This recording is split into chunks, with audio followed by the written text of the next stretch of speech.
Frédéric Lorenzini. Frédéric. Bonjour Cédric, bonjour Guillaume. MCV France, et vous répondez à un auditeur qui détient chez Allianz un contrat d'assurance vie TELUS depuis 2 ans. Il veut savoir si c'est un bon contrat ou s'il faut qu'il change son fusil d'épaule et qu'il en choisisse un autre. C'est très ouvert. Hein. Oui, c'est une question ouverte, c'est une question intéressante parce qu'en fait c'est une question difficile. Un contrat d'assurance vie, c'est un produit complexe. Il y a l'enveloppe, il y a les unités de compte qu'on va mettre à l'intérieur, il y a les frais, et c'est difficile en un seul mot de dire c'est bon, c'est pas bon. Alors ce qu'on peut dire sur ce contrat TELUS chez Allianz, c'est un contrat d'entrée de gamme. Un contrat d'entrée de gamme. Ça veut dire que grosso modo il va être cher et que vraisemblablement on va pas avoir les meilleurs supports. Pourquoi c'est un contrat d'entrée de gamme? Il est accessible à partir de 5 000 €. Certains contrats vont être accessibles avec des tickets d'entrée bien plus importants, 10 000, 50 000, voire 100 000 €. Donc là on est sur un produit d'entrée de gamme. Les frais sur les versements sont de 5%. C'est-à-dire qu'à chaque fois que vous voulez mettre dans votre contrat d'assurance vie 100 €, ben on vous prend au niveau de l'enveloppe 5 €, il reste 95 €. C'est très cher. C'est très cher et il faut bien comprendre que quand on veut gagner de l'argent, la première chose à faire d'abord, c'est de ne pas en perdre. Et que quand vous avez un contrat à 5% sur le versement, eh ben ça va être difficile d'être très compétitif. On le dit souvent.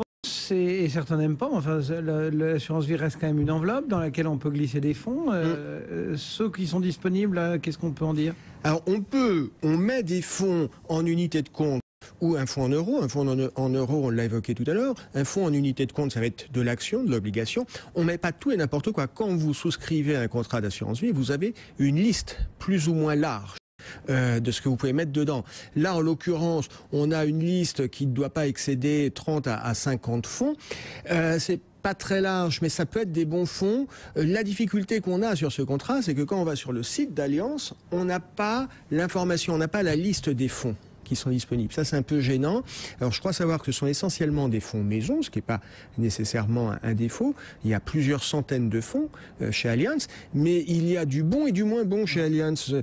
Ils ont plusieurs fonds spécialisés sur les petites et moyennes valeurs européennes. Et puis à côté de ça, vous avez Allianz Flexible Bond Strategy qui, l'année dernière, a fait 0% en 2013, 0%. Donc c'est quand même pas glamour. En même temps, ce fonds, l'année dernière, a prélevé un total de frais sur encours de 1,40. Alors sur un fonds obligataire, quand vous prenez 1,40 de frais, souvent il ne reste plus grand-chose.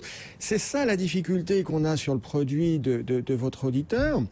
C'est qu'il n'y a pas d'informations, il ne nous communique pas beaucoup d'informations et le promoteur lui-même, sur son site internet, ne met pas grand-chose. Moi, en tous les cas, en allant sur son site, je n'ai pas trouvé. Ce qui est quand même gênant, ça voudrait dire que pour avoir de l'info, il faut déjà être client. Alors comment on se décide quand on n'est pas encore client pour acheter le produit? Donc en clair, vous n'avez pas tellement envie de recommander ce fonds?